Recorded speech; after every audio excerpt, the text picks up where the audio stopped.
Hey guys, break out your gear. We are going to spend a little bit of time finishing up presidential powers today. Then on Friday, I'll send out one final one on the presidency.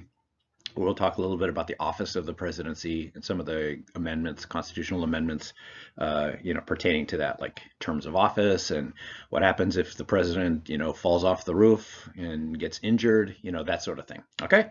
So in any case, we're going to pick up where we left off. Um, Here we're talking a little bit about the implied or unofficial powers that come with the presidency. Um, these are not in the Constitution. Oftentimes, presidents don't even want these powers because it usually implies, excuse me, something's gone wrong, and so, but with that said, these are still, powers and expectations that come with the job. And so you get this authority whether you want it or not. So during times of crisis, okay, the president basically becomes the country's number one crisis manager, morale builder. It's his job to pat us on the head and tell us that everything is going to be okay, and explain how or why things are going to be okay. Some examples I sort of cherry picked here, from recent history.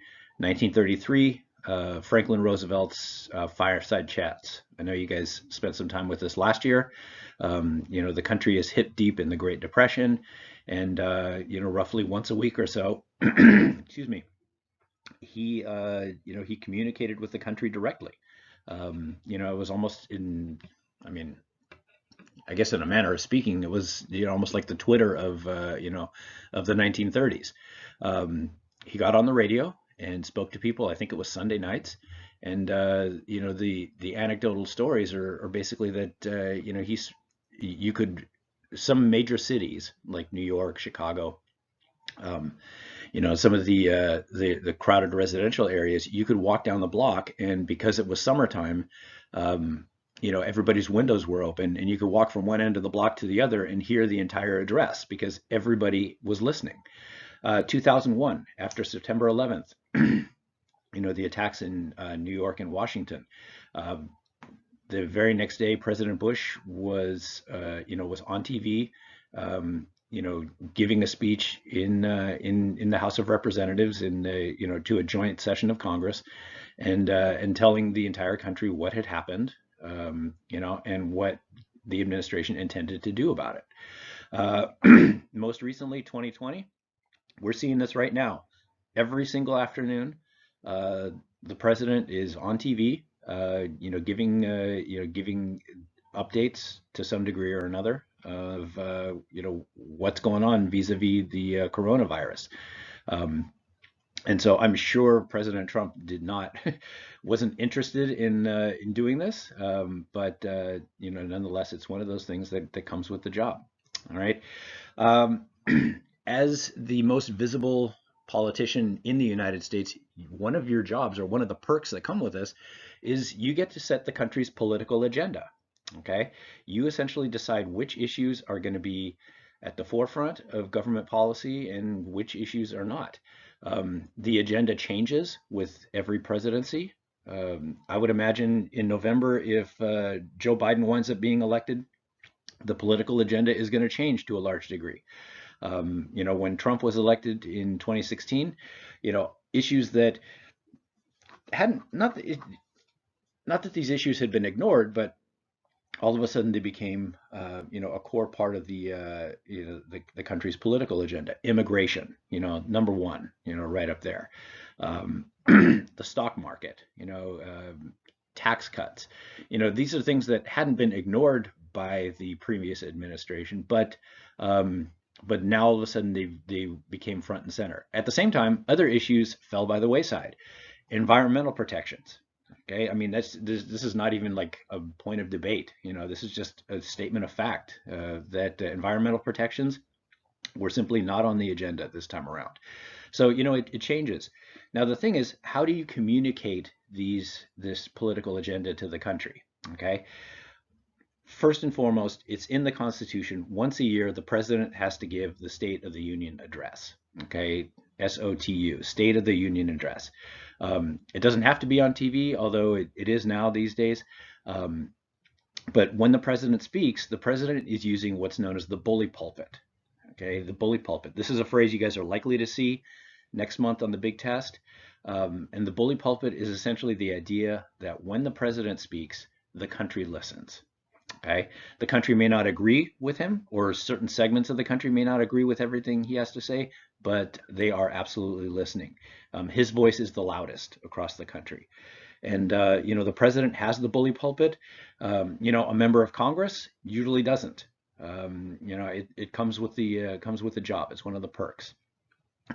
On top of that, presidents have created for themselves the power of executive agreements. I know we've talked about this before. There are lots of phrases in AP Gov that begin with the word executive. Here we're talking about, again, an agreement. It's a formal agreement. Okay, there is a contract involved. There are signature pages involved, but an executive agreement in a lot of ways is like a treaty, with the big exception, or a couple of big exceptions. One is that an executive agreement can be undone by future presidents. Getting out of a treaty is more difficult to do. Okay. And then the second major thing when we're talking about creating an executive agreement is the fact that these do not require Senate ratification. Okay, you can get around the Senate. Now, usually executive agreements are saved for relatively routine matters, but occasionally presidents will try to use an executive agreement in order to circumvent a Congress that is resistant to them. Obama did this with the Paris Climate Accords. Okay, he knew that he wasn't going to get this climate change treaty through a Republican-controlled Senate, and so he, rather than framing it as a formal treaty, he framed it as an executive agreement. All right, and now the downside of that, of course, we talked about this in class, is that President Trump, when he shortly after coming into the White House, wound up reversing that executive agreement because, again, presidents have the power to do that. Okay. Now, presidents will always try to stretch their existing powers. One example of this is executive privilege. Executive privilege shows up in our textbook. It's basically the idea that presidents have the ability to keep their communications private. If they receive a memo from a staffer or from a cabinet secretary, or if they receive advice from one of the people working in their White House, one of their experts, when Congress tries to investigate those situations, which Congress does occasionally, Congress has oversight power. It's in the Constitution. When Congress does attempt to implement some of that oversight, oftentimes presidents will cite executive privilege in order to try to keep that a secret. Okay. The most common example of this, the one that gets taught all the time and tested all the time, is back in the 1970s, U.S. v. Richard Nixon. This one involved the Watergate tapes. And here Nixon, had recorded hours and hours of reel-to-reel tapes, and Congress wanted to get a hold of it. President Nixon refused to turn those tapes over to Congress, citing executive privilege. Okay.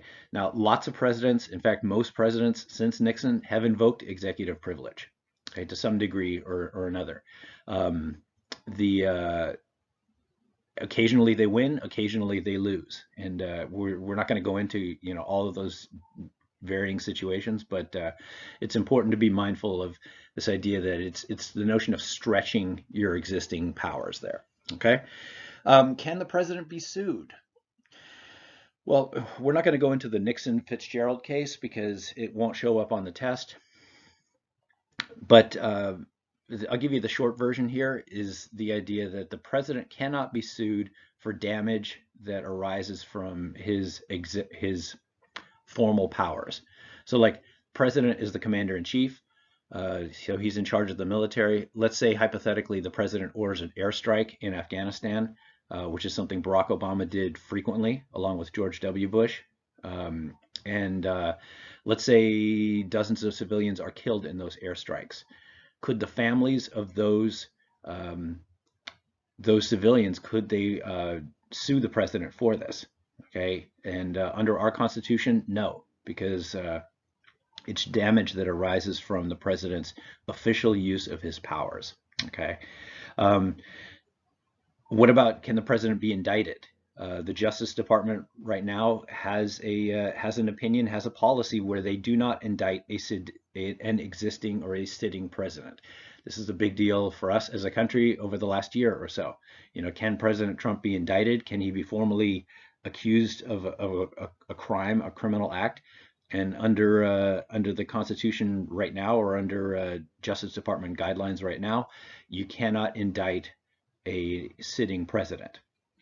Now, what you can do is you can indict a former president, and that's part of the reason why impeachment and removal from office was such a big deal over the last year, is that President Trump couldn't be indicted as long as he was president, but when he is no longer president, could he potentially be indicted? So, all right, which is probably also part of the reason why the president is very concerned right now with winning re-election, because he wants to remain president for at least the next 4 years rather than being a former president, thereby potentially opening himself up to indictment.